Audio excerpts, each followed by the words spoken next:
E aí galera, beleza? Aqui quem tá falando é o João.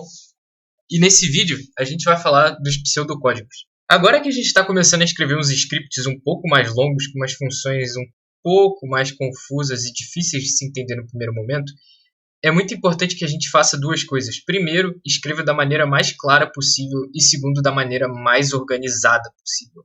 Para ajudar com isso, a gente vem com a ideia do pseudocódigo, que ajuda a gente a planejar o nosso código e saber o que a gente está fazendo, entender a arquitetura do nosso código. A ideia de um pseudocódigo funciona mais ou menos como um fluxograma de um processo químico. Ele está indicando o que está feito ali, né? Ele indica o fluxo do processo, o que as coisas fazem, as decisões que são tomadas. Então, vamos começar aqui com algumas regrinhas para a gente escrever um bom pseudocódigo que vai ajudar a gente na hora da gente se planejar para escrever algum algoritmo. Num retângulo, você dá alguma instrução que vai ser sempre verdade. Se uma seta está apontando para um retângulo, aquilo que está dentro do retângulo vai acontecer. Num losango, você toma uma decisão. E decisão é aquilo que você pode bifurcar, por exemplo. Uma decisão ela pode te levar para 2 ou mais lugares, dependendo da decisão tomada.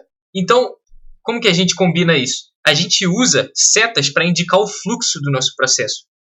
Você tem aqui, eu uso setas para indicar o fluxo, então ele veio aqui para esse retângulo, ele executou isso aqui necessariamente porque é um retângulo, ele verificou a condição, então ele vai tomar uma decisão aqui. Se a condição for verdadeira, então ele vem para cá. E se a condição for falsa, então ele vem para cá. Mas também é muito importante que a gente coloque o início e o fim do nosso código, demarcados por onde ele vai começar e por onde acaba o nosso algoritmo. As cores verde e vermelha, elas já estão bem associadas no nosso imaginário, e cores são uma maneira bem intuitiva de você visualizar as coisas. Então você usa o verde e vermelho, que são as cores mais associadas a esse processo de começo e fim. Mas você pode usar outras dependendo do que você queira, não há problema nenhum, desde que fique claro. E por último, também é interessante você criar formas personalizadas caso você queira uma função personalizada no seu fluxograma. Eu, por exemplo, gosto de usar formas arredondadas ou formas diferentes de um retângulo e um losango para escrever comentários.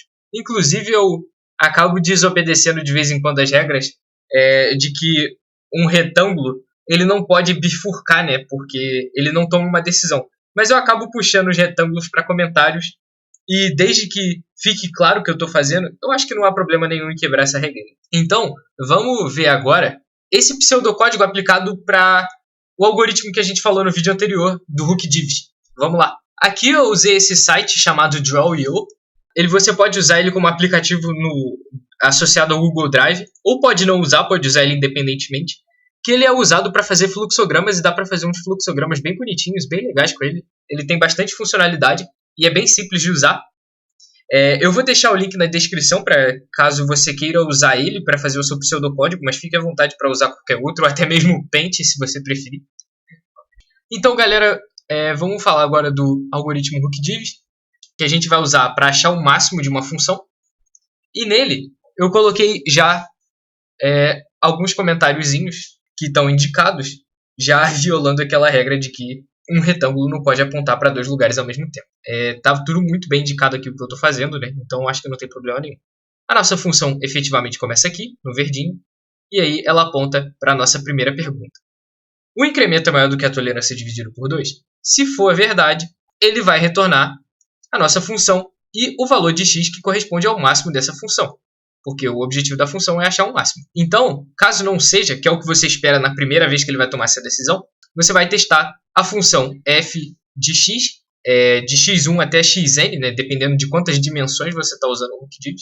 E aqui tem alguns exemplos, né, para 2 dimensões. Aqui você tem a primeira sem nenhum incremento, e as outras são com as possibilidades de incremento positivo e negativo para as 2 dimensões. Então ele está olhando para todos os lados e ficando parado e comparando o que é maior aí. E aí ele faz a seguinte pergunta.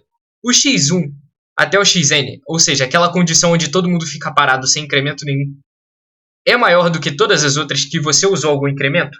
Se a resposta for verdade, você vai cortar o incremento de todas elas por 2.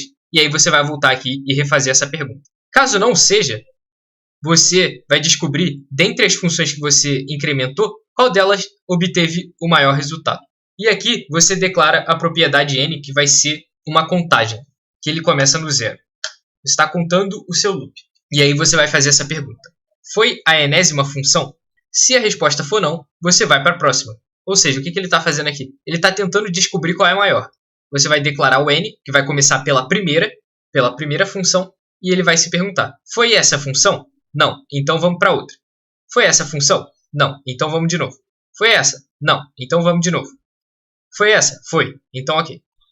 Agora a gente definiu os parâmetros da função como esses parâmetros novos, x1, x2, x3, que eram x's incrementados, e agora eles viraram o x normal. Então, ele volta para cá.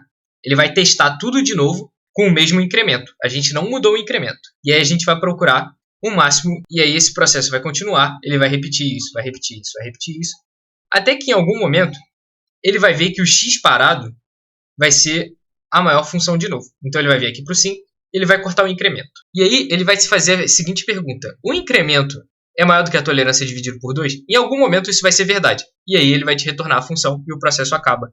Onde você achou o x máximo para uma precisão suficiente igual a tolerância dividido por 2.